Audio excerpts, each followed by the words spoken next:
Hello అండి. ఈరోజు మనం వచ్చేసి వకులామాత ఆలయంకి వెళ్తున్నాం. మనకి తిరుపతి నుంచి ఇది 8 కిలోమీటర్స్ ఉంటుందండి. మనకి టెంపుల్ ఎంట్రన్స్ బయట వచ్చేసి ఇట్లా ఉంటుంది. ఈ టెంపుల్ వచ్చేసి మనకి కొండ మీద ఉంటుందండి. అండ్ టెంపుల్కి ఆపోజిట్లోనే మనకి వకులామాత పుష్కరిణి కూడా ఉంటుంది. ఈ టెంపుల్ ఏంటంటే మనకి 100 పైనే ఉంటాయండి స్టెప్స్ ఎక్కి వెళ్ళాలి. అండ్ ఈ వకులామాత ఎవరంటే మనకి శ్రీనివాసుని పెంచిన తల్లండి. ఈ వకులామాతనే ద్వాపర యుగంలో యశోద అని చెప్తారండి. ద్వాపర యుగంలో యశోద శ్రీకృష్ణుని పెంచి పెద్ద చేసిన శ్రీకృష్ణుని వివాహం చూడలేదని బాధపడుతుంటే శ్రీకృష్ణుడు బాధపడవద్దని కలియుగంలో నీ చేతుల మీదుగానే వివాహం జరుగుతుందని వరమిస్తాడంటండి. ఆ వరం వలనే యశోద కలియుగంలో వకులామాతగా జన్మించి శ్రీనివాసు వివాహం చేసిందని ఇక్కడ స్థల పురాణం అండి. టెంపుల్ అయితే చాలా బాగుంది. మనం వెళ్ళే దారి మొత్తం గ్రీనరీ, మొత్తం చెట్లు ఉన్నాయండి.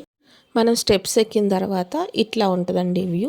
ఫోన్ అయితే ఇక్కడ వరకే ఎలా ఉంది. మీకు అక్కడ ఎంట్రన్స్ కనిపిస్తుంది చూడండి. లోపలికి వెళ్తే మనం అమ్మవారిని దర్శనం చేసుకుంటాం.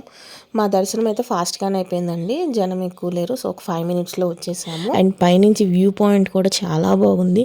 ఈసారి కనుక మీరు తిరుపతి వెళ్తే ఖచ్చితంగా ఒకసారి విజిట్ చేయండి.